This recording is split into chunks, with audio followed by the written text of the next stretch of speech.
algo diferente. Jesús habló de pobreza en la esfera de lo espiritual. Nosotros lo entendemos. De lo contrario, pues lo que estamos diciendo, bastaría entonces uno ser pobre para poder tener acceso al reino de Dios. Y es que en la época de Jesús esa diferencia estaba muy marcada en la sociedad. Y claro, era la mayoría, un alto porcentaje de la gente que seguía a Jesús estaba dentro de esa categoría de ser pobres. Pero no por eso le está diciendo a Jesús: miren ustedes, por esa condición de pobreza, de necesidad que tienen, por esas condiciones tan precarias en las que están, ustedes tienen acceso. No, no es así. No es así. Por eso dice la Escritura: los pobres en espíritu, ellos tienen acceso al reino de los cielos. Y habría que hacer una aclaración también: ¿qué es los pobres en espíritu? Y uno se confunde a veces, los pobres de espíritu, porque son dos cuestiones también diferentes, y ya lo vamos a tratar de aclarar. Los pobres en espíritu, hermanos, no son personas, ¿verdad?, que les faltan fuerzas, personas como que están decaídas, desanimadas espiritualmente, personas que no quieren seguir adelante. Esos son los pobres de espíritu, ya que están ya por tirar la toalla. El pobre en espíritu tiene las pilas puestas, tiene las pilas cargadas. El pobre en espíritu está entusiasmado. El pobre en espíritu está con ganas de seguir adelante, a pesar de la lucha y a pesar de la adversidad. El pobre en espíritu no está estático, está haciendo algo por su relación con Dios. El pobre en espíritu no se resignó ya que los mismos 3 versículos se puede, ¿verdad?, y ya con esos se quedó. No, está dispuesto a aprender un poco más de la palabra. El pobre en espíritu no se resigna a su carácter, a su temperamento, sino que dice: yo puedo ser mejor persona. Yo todavía hay cosas en mi forma de pensar que las puedo cambiar. Todavía hay algunas partes de mi vida que puedo mejorarlas con la ayuda de Dios. Ese es el pobre en espíritu, el que está consciente de su condición espiritual. A eso se refiere la palabra, el pobre en espíritu, el que está consciente de cuál es la condición de Dios y cuál es la condición de él. Y no estoy diciendo, no es el descuidado, no es el que ya está por caer, no, está activado, pero cada día reconoce que necesita de Dios. O sea, aunque la vida va bien, aunque él está fuerte en su relación con Dios, aunque él siente que está haciendo lo necesario, pero él siempre al final del día dice: yo necesito de Dios. O sea, y esa necesidad de Dios lo hace buscar, lo hace hacer lo necesario para mejorar esa relación con Dios. O sea, se da cuenta de su relación con Dios, si es buena, y él puede decir: no, esa relación todavía puede ser mejor con el Señor. ¿Se recuerdan que nuestro pastor general de repente nos dice, él vive pensando muchas cosas, así como ustedes también, pero él dice: yo puedo ser un mejor esposo cada día? Aunque uno puede decir: así uno ya cuando uno tiene 10 años de casado ya es lo mismo. No nos resignemos así. No digamos: si ya esta mujer a mí me quiere así como soy. Pero a lo mejor podríamos mejorar, ser mejores esposos, mejores esposas, mejores cónyuges, todavía ser más comprensivos, ser más comunicativos, afinar todavía nuestro carácter, nuestra forma de ser con el cónyuge, con la familia. Entonces, y no quedarnos estáticos. Y así es la persona que se da cuenta de su condición espiritual. Y también en un primer momento, pues todas las personas que escucharon el mensaje del Señor Jesús tuvieron una reacción a ese mensaje y se dieron cuenta de su pobreza espiritual. Así como un día usted y yo nos dimos cuenta en un primer momento que necesitábamos del Señor, que esa alegría, que ese gozo, que esa satisfacción, que esas expectativas no las podía llenar el mundo, sino solamente Dios en nuestra mente y en nuestro corazón. Y en esa oportunidad que vimos, le dimos una oportunidad al mensaje del Evangelio y le dijimos: sí, Señor, sí quiero, sí acepto. Y comenzamos este caminar, este proceso de regeneración. Y así sucedía con las personas que también escuchaban al maestro, porque pues hay personas también que escuchan, bueno, pero ahí tenemos algunos amigos, ¿verdad? Voy a seguir viniendo. Sí, me gusta, pero lo voy a escuchar, como Pablo, ¿verdad? Parece que en cierta ocasión él va a tener un gran éxito cuando las personas lo escuchan en el Areópago. Y cuando él le comienza a hablar de Jesús muerto, Jesús resucitado y llevado en las nubes, les pareció que era un mensaje un poco extraño, ¿verdad? Esa gente que estaba llena de conocimiento, y le dice: otro día te vamos a escuchar. Eran personas muy sabias, pero que no pudieron tener la capacidad de reconocer su pobreza espiritual, su necesidad de Dios. Y lamentablemente tenemos todo un mundo que no reconoce su pobreza espiritual o su pobreza en espíritu. Pues ¿quiénes son los pobres en espíritu? Los que muestran, hermanos, total dependencia de Dios. ¿Y usted cómo se siente? ¿Usted cree que sin Dios la podemos hacer nosotros? ¿Usted cree que sin Dios nosotros podemos seguir adelante? El mundo dice que sí, la sociedad dice que sí, la ciencia dice que sí. ¿Y usted qué dice? ¿Le gustaría probar cómo nos va sin Dios? Ahí tenemos la evidencia de la palabra. El pueblo de Israel lo intentó muchísimas veces en la época de los jueces, ¿verdad? Cuando todo se arreglaba, todos estamos tranquilos, pero cuando todo se arreglaba, abandonaron a Dios y querían probar otra vez sin Dios. Pero el que reconoce su pobreza en espíritu y dice: yo dependo del Señor.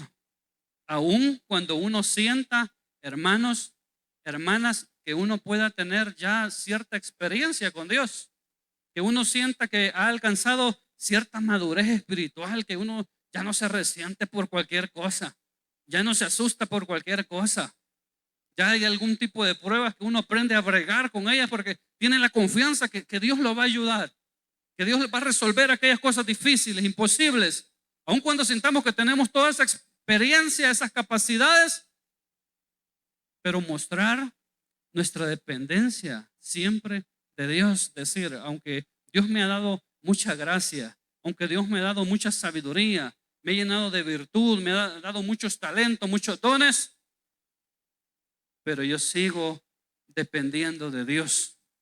Es lo mismo que dice Pablo, ¿no? Al final de sus días dice: yo no pretendo haberlo alcanzado todo. O sea, me olvido de todo lo que ya pasó y esto queda atrás y prosigo hacia la meta. Dice: siempre tengo la mirada puesta en el Señor. Esos son los pobres en espíritu que Mateo está describiendo. Los que no tienen, hermanos, un mayor alto concepto de sí, ¿verdad? Que el que deben de tener, como dice el libro de Romanos capítulo 12 verso 3. Digo, dice: por la misericordia que me ha sido dada, que nadie tenga más alto concepto de sí mismo que el que debe tener. Y tenemos hoy en día un mundo, o el ser humano, que está un poco endiosado. Un ser humano que se le quiere poner como del tú a tú al Señor, ¿verdad? La naturaleza del ser humano es así. Nos impulsa a ser un poco engreídos, orgullosos, arrogantes. Pero en la medida que entre más seamos así, va a ser difícil que podamos reconocer nuestra necesidad de Dios y que podamos tener acceso entonces al perdón, a la misericordia de Dios. El siguiente versículo: bienaventurados los que lloran, dice el libro de Mateo. Y si decimos que ser bienaventurado es estar feliz, uno podría pensar: bueno, ¿y cómo uno puede ser feliz si está llorando, verdad? Parece un poco contradictorio, aunque a veces a uno ya le ha pasado, a veces uno llora de felicidad. ¿Ha llorado usted de felicidad en alguna ocasión? Yo he llorado en alguna ocasión de felicidad. Y uno podría parecerle algo extraño, algo risible, y que Jesús le está diciendo a la gente: ustedes son felices cuando lloran. Tampoco debemos de entenderlo en un sentido tan literal, ¿verdad? Porque hay personas, porque hay niños que son buenos para llorar. Y si el requisito fuera así, ¿verdad? Literalmente, que qué bueno el que llora. No, hombre, entonces uno dijera: no, hombre, yo entre más lloro, tengo más acceso a la presencia del Señor.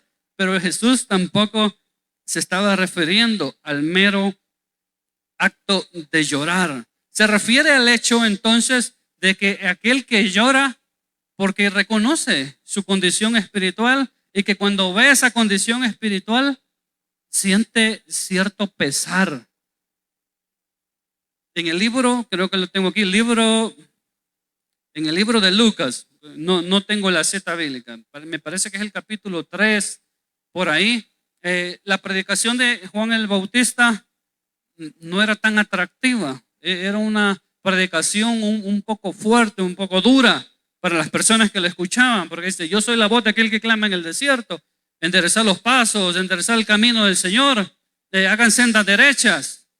Dice: generación de víboras, ¿quién les ha enseñado a huir de la ira venidera? No digan, no piensen que ustedes tienen un lugar privilegiado por ser descendientes de Abraham. La predicación era dura, era un bautismo para arrepentimiento, pero esa predicación hizo que muchas personas vinieran delante de Juan y le comenzaron a preguntar: ¿y qué tenemos que hacer para arreglar nuestra vida? ¿Qué tenemos que hacer para arreglar nuestra relación con Dios? Y Juan comienza a decirle, ¿verdad? Lea usted el capítulo 3, todo lo que las personas tienen que hacer, las personas en general, los fariseos, otros tipos de autoridades, ¿qué tienen que hacer para de verdad tener un acercamiento genuino delante del Señor? Entonces, es la persona que se da cuenta de su condición espiritual y que no solo se da cuenta, sino que siente pesar, ¿verdad? Es lo que nos enseñan en el discipulado. ¿Qué es el arrepentimiento? Es el pesar que la persona siente por haber ofendido a Dios y el deseo de no volverlo a hacer. El bienaventurado, el que llora, es aquel que se lamenta, ¿verdad? Que tiene un corazón quebrantado al darse cuenta de cómo es su relación con Dios ante el mensaje del evangelio, y que no se queda solo ahí, sino que trata de revertir esta situación, porque ahí se describe, hermanos, la dureza del corazón. O sea, las mismas personas que escucharon el mensaje del Señor, no todas las multitudes que estaban ahí eran dichosos, eran bienaventurados. No todos entendían en sí el mensaje o lo recibían con el mejor ánimo. Y el Señor lo sabía todo. Se recuerdan que en cierta ocasión dice: ustedes me siguieron porque ciertamente han visto los milagros, pero porque han comido, porque se han saciado, porque algunas personas, por el ámbito de la pobreza que mencionamos hace un rato, decían: no, hombre, si cuando la cosa se complica, allá el Señor hace un milagro de multiplicación, multiplica los panes y los peces. Pero no había un deseo de una conversión genuina, no había un deseo de un acercamiento real de Dios porque de verdad lo necesitaran. No había un deseo de transformación, sino el deseo de recibir algún favor, de recibir algún beneficio, pero hasta ahí. Y muchas veces el ser humano es así. O sea, quiere como una parte del pastel, ¿verdad? Pero no lo quiere todo. No lo quiere todo. Y el mensaje del evangelio hay que abrazarlo, hermano, y hay que recibirlo todo, porque es lo que nos conviene. El libro de Lucas, capítulo 18, versículo 13. Mas el publicano, estando de lejos, no quería alzar los ojos al cielo, sino que golpeaba el pecho, diciendo: Dios se propició a mí, pecador. Conocemos la historia. Dice que a la hora de la oración, ¿verdad?, subieron al templo el publicano y un fariseo. Y el fariseo oraba para consigo mismo, no oraba para con Dios. Es como cuando de repente uno es algo así presumido, ¿verdad? De repente su niño, o en el caso de mi hija, llega pero apantallada porque tiene algún compañerito, tiene alguna compañerita que son más bizarros y le llega alucinando de un montón de cosas. Y que mi papá y mi mamá tienen esto y tienen lo otro y tienen aquello. Y los hijos de uno llegan apantallados. Pero eso es todo. Entonces el fariseo estaba así delante de Dios como queriendo apantallarlo. Yo soy así, yo soy así.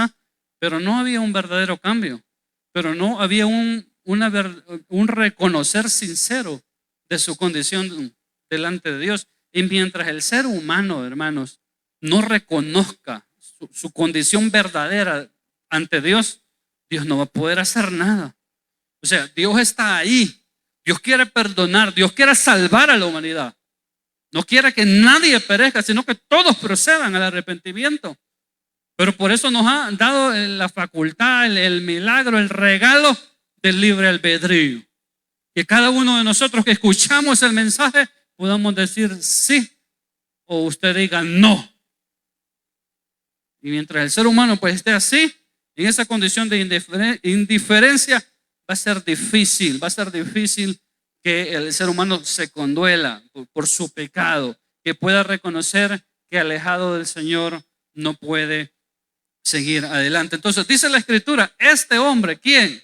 El publicano, descendió justificado delante de Dios. Entonces, bienaventurado el que llora por su condición de pecado, que se muestra verdaderamente arrepentido, este va a encontrar el perdón de Dios, porque un corazón arrepentido, Dios no lo desprecia. Claro, tenemos un mundo, como lo dije, que vive en pecado, que vive alejado de Dios, y va a ser difícil que el mundo en esta condición encuentre esa consolación y ese perdón de Dios. El mundo o las personas se conduelen de las consecuencias de sus pecados, se conduelen de las consecuencias de sus malas acciones, porque esas malas acciones, esas malas decisiones muchas veces los meten en grandes problemas, en grandes líos. Pero la persona no se conduele a decir, qué barbaridad, cómo estoy arruinado sin Dios, eché a perder mi trabajo, mi negocio, eché a perder mi familia. Y voy a buscar de Dios, me voy a refugiar en Dios. Tal vez me ayude y todavía algo se puede rescatar. No, el ser humano no es así. Él se conduele, dice, la regué, dice. No debía haber hecho esto, no debía haber hecho aquello. Pero está ahí. O sea, no es que esa reflexión lo motive a accionar, como dicen la gente más anciana, acciona vos. No, dice, la regué, pero no hay un deseo de cambiar, no hay un deseo de mejorar, no hay un deseo de que esa situación cambie con la ayuda de Dios. Bienaventurados los mansos, el último versículo que leímos. Una persona mansa es aquella que es sosegada, que es tranquila y que hasta es benigna. En el sentido el más literal en el hebreo, una persona mansa es aquella persona que es humilde. ¿Y a usted cómo le va con la humildad? ¿No cree que a todos nos hace falta un poco de humildad? Hombre, y a mí a veces me hace falta mucho. Nos hace falta a veces mucho. Encuentro un ejemplo. Bueno, aquí no se trata, ¿verdad?, de tener cierta apariencia, ¿verdad?, de mansedumbre o de humildad.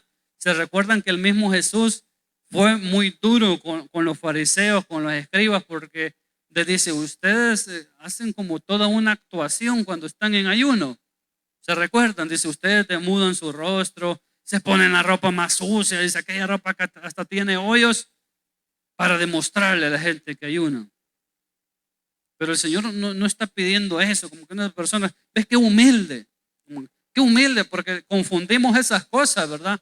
Cuando vemos una persona que por su condición de pobreza y la vemos así, decimos, pobrecito, qué humilde. No, el Señor se refiere a otro tipo de humildad, no es aquel que aparenta que es manso o que aparenta que es humilde, porque mire, debajo de toda esa mansedumbre, debajo de toda esa humildad, a veces hay grandes lobos, o sea, a veces hay grandes defectos de carácter, a veces somos así, ¿verdad? Dice, qué bárbaro el hermano Elías, qué paciente, qué humilde se ve, y a saber si en la casa miedo me tiene Olinda y mi hija, ¿verdad? Para que nos hagamos una idea, o sea, porque a veces uno en la casa, hermano, como que es león. Y aquí, Dios le bendiga, hasta así uno todo se ve así, pero no se refiere a eso, o sea, esa humildad, o que aparentamos que somos personas bien tranquilas y somos personas bochincheros, ¿verdad? Que decimos, si me buscan, me encuentran. Hombre, tranquilos, tranquilos. El Señor dice que es mejor que bienaventurados, que son felices aquellos que son mansos, porque si uno es manso, uno ni se mete en problemas. A uno le pueden lanzar una ofensa. He visto la tolerancia de mi papá en algunas situaciones que todavía yo no la tengo. Entonces, y uno se mete en menos problemas cuando uno es más tolerante, cuando uno es benigno. Uno se tarda para hablar, uno se tarda para actuar, uno se tarda para intervenir. Uno no necesita que lo anden defendiendo. Dios te defiende en el momento que Él quiere. Amén. Entonces, tranquilo, es mejor, gloria a Dios, es mejor ser manso. Es mejor ser tranquilo. Y nos podemos evitar muchísimos problemas, muchísimas situaciones. El libro de Santiago, capítulo 4, versículo 6. Pero Él da mayor gracia. Dice, por esto dice, Dios resiste a los soberbios y Él da gracia a los humildes. O sea, el mismo Dios está en contra de muchas de nuestras malas actitudes, de la forma en que nosotros somos altivos, somos soberbios con el amigo, con el prójimo, con la familia, somos indiferentes. Parece que el mismo Señor está en contra, o más bien el mismo Dios está en contra de todo. Dice que Él mismo lo resiste, o sea que Dios mismo lo evita. Así como de repente usted evita a algunas personas, ¿verdad? Que dicen, no, es que esa amistad o esa cercanía es nociva para mi vida, entonces usted lo evita. Entonces, así mismo Dios evita a todas aquellas personas que tienen una actitud de altivez, una actitud de soberbia. El libro de Números, capítulo 12, versículo 3. Oiga qué tranquilo era este hombre, dice, y aquel varón, Moisés, era muy manso, más que todos los hombres que había sobre la tierra. Oiga qué bonito. Y es que este Moisés, Dios le dio una gran misión, ¿verdad? Iban como con 1.000.000 de personas por el desierto. Hermanos, si algunos en nuestras reuniones familiares, lidiando con el carácter y con el temperamento de 5, de 8 personas, ¿verdad? Que algo se estresa a uno. Porque un hermano le dice una cosa, otro hermano se metió en pleito, otro se metió en chambre, otro le dice que ya va a cerrar la reunión, que no la va a volver a abrir. Y uno se queda con todas las situaciones. Y Moisés iba con 1.000.000 de gente allá por el desierto. Y todos diciéndole a Moisés, ¿qué hacer? Pero con que nosotros nos enojamos cuando vamos manejando.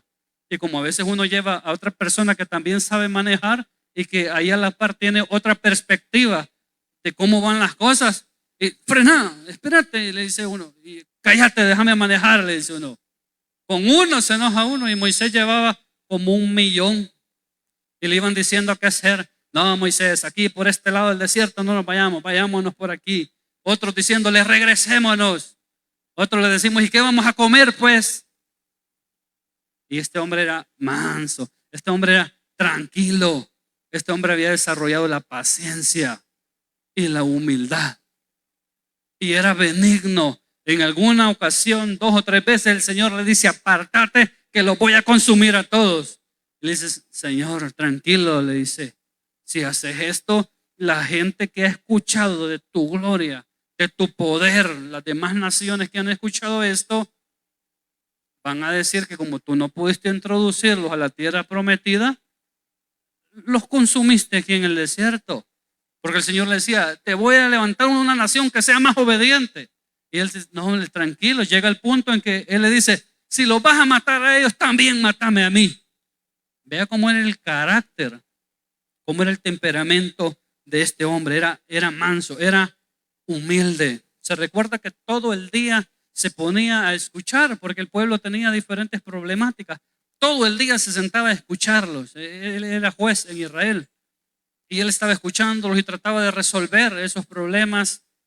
Y llegó su suegro, y en esto vemos la humildad de Moisés, la humildad que muchas veces nos falta a nosotros, porque creemos que somos el hombre de Dios, que la hermana es la mujer de Dios, y sin duda alguna sí es, pero debemos de ser humildes, debemos de entender que nos equivocamos, que podemos mejorar nuestra vida, nuestro servicio. Y el suegro le dice, eso que estás haciendo no es bueno, no es correcto. Te vas a morir vos y se va a morir todo el pueblo y no van a llegar donde Dios quiere llevarlos. Y conocemos la historia, le dice, delega personas que tengan de tu espíritu, que tengan el espíritu de Dios, y ponerlos en 1.000, en 100, en 50. Y que ellos administren los casos que son menos complicados y lo más complicado que te lo presenten delante de ti. Y este hombre, como era manso, como era tranquilo, dijo, es cierto. Y con la ayuda de Dios, eso hizo. A veces un bolito pasa por ahí y cuando nosotros andamos algo descuidados y nos dice, te falta oración. ¿Y usted cómo se pone? ¿Verdad que algo bravo nos ponemos? Este bolo, dice uno. Y a veces la verdad nos está diciendo. Dios lo usó para que nos diera una palabra. Y a veces la verdad, pero como nos falta humildad, no lo reconocemos. Una persona humilde, hermanos, come en cualquier lugar. Una persona humilde se sienta con cualquier persona ahí, comparte y tranquila. Tranquila. No dice, no, yo con tal persona no me puedo sentar.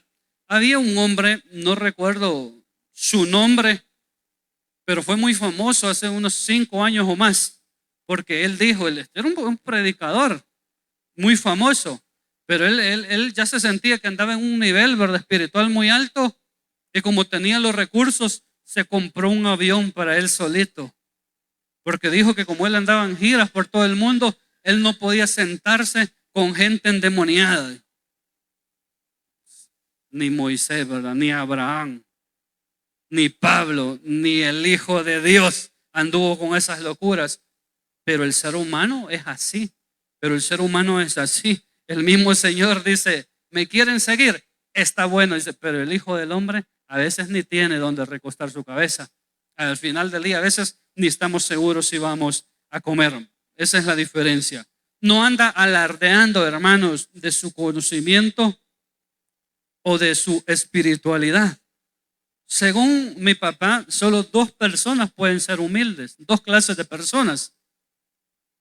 Usted puede encontrar muchos aspectos más en lo que uno puede ser humilde, pero en términos generales, dice él, 2 personas pueden ser humildes. ¿Cuáles? Aquellos que tienen una cantidad de conocimiento y no andan alardeando de su conocimiento. Aquellos que tienen la paciencia para poder escuchar cualquier tipo de opiniones, desde las más centradas hasta las más locas, y no intervienen diciendo, no, es que así no es, sino que llega el momento en que le preguntan, ¿y usted qué opina, hermano Lucio, de esas cosas? Entonces ahí le dan la pauta para que usted hable, para que usted, inspirado por Dios, explique y demuestre lo que usted es. Pero a veces, ¿verdad?, solo sabemos cuánto es 2 más 2 es 4 y a todos le andamos contando, a todos le andamos diciendo. Entonces nos falta un poquito a veces de humildad, nos falta un poquito. ¿Se recuerdan lo que dijimos hace un rato? El fariseo alardeaba de su espiritualidad, pero el Señor decía otra cosa de él, el Señor lo resistía. Entonces el humilde, el manso, no está lleno de soberbia, no está lleno de orgullo, no está lleno de vanidad, sino que entiende cuál es su posición delante de Dios. Que el Señor nos ayude, hermanos, para que cada día podamos sentirnos bienaventurados en este camino al cual Dios nos ha llamado. Que el Señor les bendiga. Agradecemos a Dios por su palabra. Si hay personas esta tarde que nos visitan, yo quiero hacerle un llamado. A lo mejor usted todavía no es bienaventurado, usted es simpatizante del cristianismo. A usted le han dicho que esto es bonito, a usted le gusta escuchar ciertas prédicas, a usted le gusta, ¿verdad?, ir y escuchar, pero le hace falta que usted rinda su vida, rinda su corazón delante del Señor para que de verdad se hagan efectivas en su vida todas estas bienaventuranzas de las que esta tarde hemos hablado. Si no lo hay, hermanos, vamos a pasar ya a los anuncios. Agradecemos a Dios. Este ha sido